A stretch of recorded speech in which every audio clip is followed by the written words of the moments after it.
Ah, Saya panggil apa ini?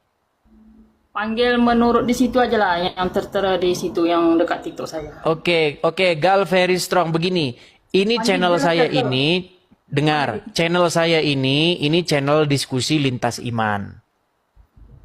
Nah, di sini saya mengajak orang-orang Islam untuk berdiskusi dengan saya sekaligus supaya bertaubat seperti itu. Bertaubat daripada mengikuti nabi yang kena sihir seperti itu. Apakah kamu termasuk orang Islam? Yalah, saya orang Islam lah. Nah, bagaimana kami tahu bahwa kamu orang Islam? Nanti kami dibilang fitnah. Kamu katanya Islam menyaru, menyamar. Saya di IC saya ada. Oke, coba bisakah kamu mengucapkan kalimat syahadat biar kami yakin bahwa kamu Muslim? Misalnya asyhadu alla ilaha illallah wa asyhadu anna Muhammadar Rasulullah. Baik, sah ya Muslim ya, sah ya. Jangan nanti dibilang, itu adalah orang Kristen yang menyamar. Katanya. Ya, begini. Gal very strong. Ya. Saya ini ingin mengajak kamu supaya kamu berhenti mengikuti Muhammad. Kenapa? Karena Muhammad itu dalam satu riwayat disebutkan dia itu pernah kena sihir. Tahu? Pernah dengar tak ceritanya? Tidak pernah pula saya dengar baru ini. No. Pantesan kau masih Islam. Begini, di dalam Al-Quran ada satu ayat yang berbunyi begini. Bahwa orang yang beriman dan bertawakal itu tidak akan bisa dipengaruhi oleh syaitan. Percaya? Tahu ayatnya? Tak tahu. Semua tak tahu. Oke, saya kasih tahu lah. Saya kasih tahu ya.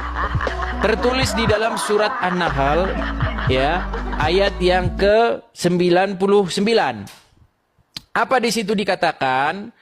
Bahwa sesungguhnya syaitan itu tidak akan bisa mempengaruhi orang yang beriman dan bertawakal kepada Tuhannya.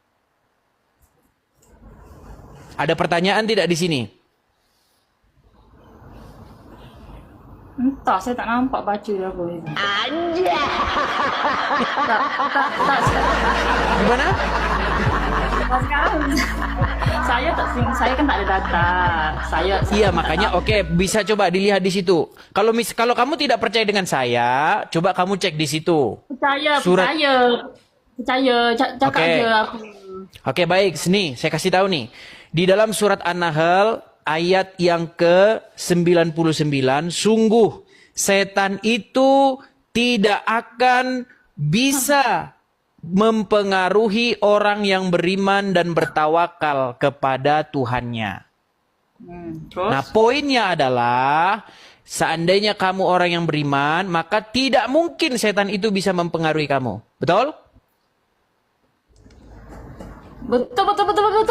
Oke, baik. Sekarang kita ke Muhammad. Nah, di dalam riwayat, Muhammad itu pernah terkena oleh sihir. Nah, secara logika, sihir itu datangnya dari syaitan, betul? Secara logika sihir tuh ya memang dari setan. Oke, dari setan. Nah, menurut ayat ini, tidak mungkin orang yang beriman itu kena pengaruh setan, betul? Betul. Nah, berarti Muhammad termasuk orang yang beriman tidak? Secara logika. Secara logika ya. Entah, saya pun tak tahu. Pasal saya manusia. Kita buat premis dulu ya. Kita buat premis. Premis yang pertama, orang yang beriman tidak mungkin bisa kena pengaruh setan. Ya, Premis kedua, ada orang terkena sihir. Kita tahu sihir datangnya dari setan, berarti dia kena pengaruh setan, betul? Ya. Berarti kesimpulannya bagaimana? Orang yang terkena pengaruh setan ini termasuk orang yang beriman tidak? Tidak. Nah, itu cerdas. Nah, berarti apakah Muhammad termasuk orang yang beriman? Betul. Yang nama Muhammad ya, tapi bukan Nabi ya. Yang Muhammad yang kau percaya Nabi lah. Muhammad yang Anda percaya Nabi. Apakah dia termasuk orang beriman? takut lah nyebut nama Nabi. Gimana nih kita diskusi nih, kita jangan membahas hal-hal yang bersifat imannya, jangan membahas hal-hal yang bersifat dogmatika, tapi kita membahas hal-hal yang bersifat ilmiah dan akademis, menggunakan akal dan logika kita secara sehat, betul? Iya. Nah, iya, betul. sekarang kalau memang Muhammad Nabi yang kau percaya sebagai Nabi itu termasuk orang yang beriman, bagaimana mungkin dia bisa terkena sihir? Sedang Al-Quran berkata, orang yang beriman tidak akan bisa dipengaruhi oleh syaitan. Iya. Nah, silakan. Jadi, menurut akal sehat logika, apa ya tadi? Saya ini kalau cakap bahasa Indonesia agak susah sih. Iya, bahasa Malaysia saja kita ngerti, sama lah kita ngerti bahasa kita sama ngerti. Ayo.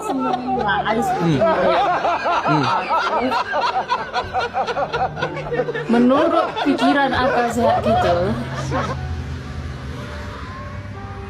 kan Nabi Muhammad kan kena sihir. Sihir itu kan datangnya pasti dari setan, betul? Iya, pelan-pelan doanya dari setan, betul. Berarti dia di bawah pengaruh sihir itu, berarti dia kena pengaruh setan, betul? Iya, pengaruh setan.